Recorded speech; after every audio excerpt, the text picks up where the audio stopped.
Brahman, the supreme reality within and beyond.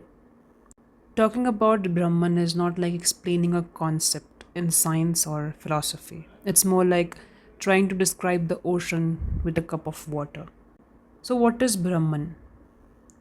In simplest sense, Brahman is described as the ultimate reality, the one truth that underlies everything in existence.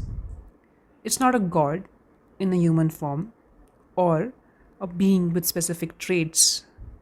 Brahman is formless, infinite, eternal, and beyond all imagination or limitation. It's the source from which everything comes and the ground in which everything rests. The Taittiriya Upanishad describes Brahman with three powerful words: Satyam Jananam Anantam Brahma. Truth, knowledge, and infinity is Brahman. Let's take a moment with these. Satyam means not just truth, but truth that never changes. Jananam refers to pure awareness, consciousness itself. And Anantam means endless, without boundaries in space or time. Brahman is not something we can see with our eyes or touch with our hands, but it is what makes all seeing and all knowing possible. It is not something outside of us, it is the very essence of who we are. This idea is expressed beautifully in the Chandogya Upanishad through the famous phrase Tat Tvam Asi, meaning you are that. Means you are not just this body or this personality. You are, in your deepest self, one with that infinite, unchanging reality. Now, of course, we don't usually feel the way.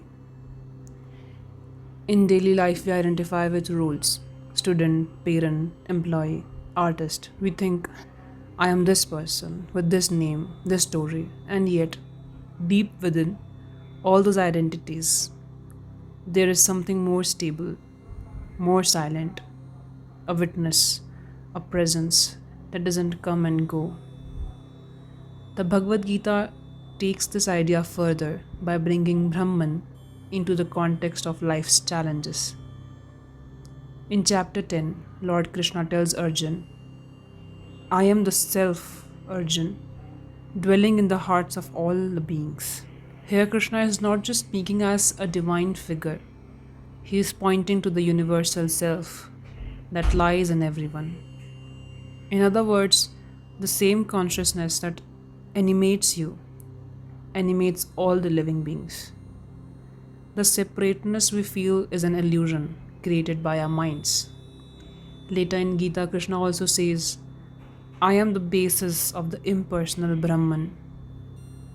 This shows us something important, that Brahman is not only formless and beyond, but also alive in the world, accessible in our hearts.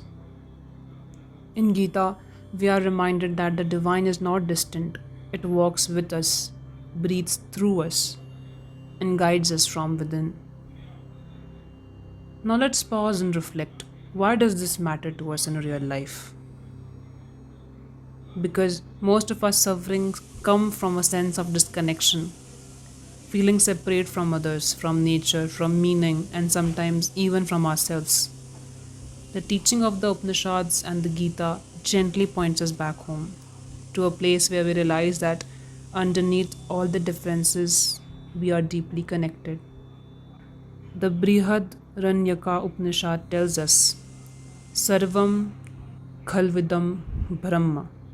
All this is indeed Brahman, not just human beings, but trees, rivers, stars, animals, thoughts, emotions, all of it is an expression of the same reality. And if everything is Brahman, then how can we hate or harm anything without also harming ourselves?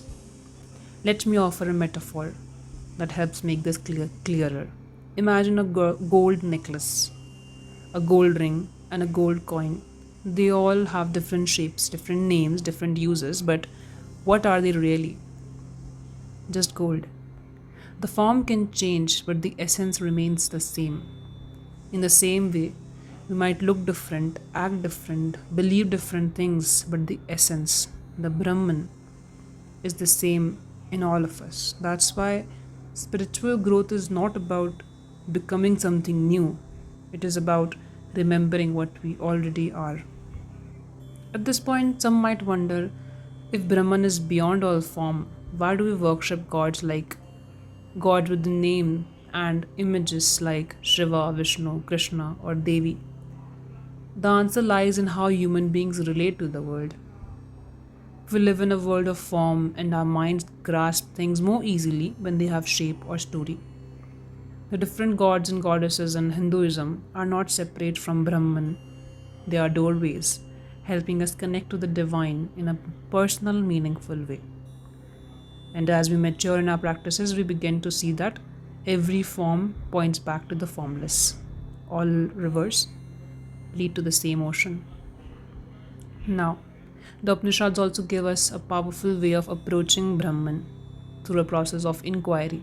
They tell us, neti neti, not this, not this. We begin by examining everything we think we are, our body, our thoughts, our emotions, and recognizing this is not the true self.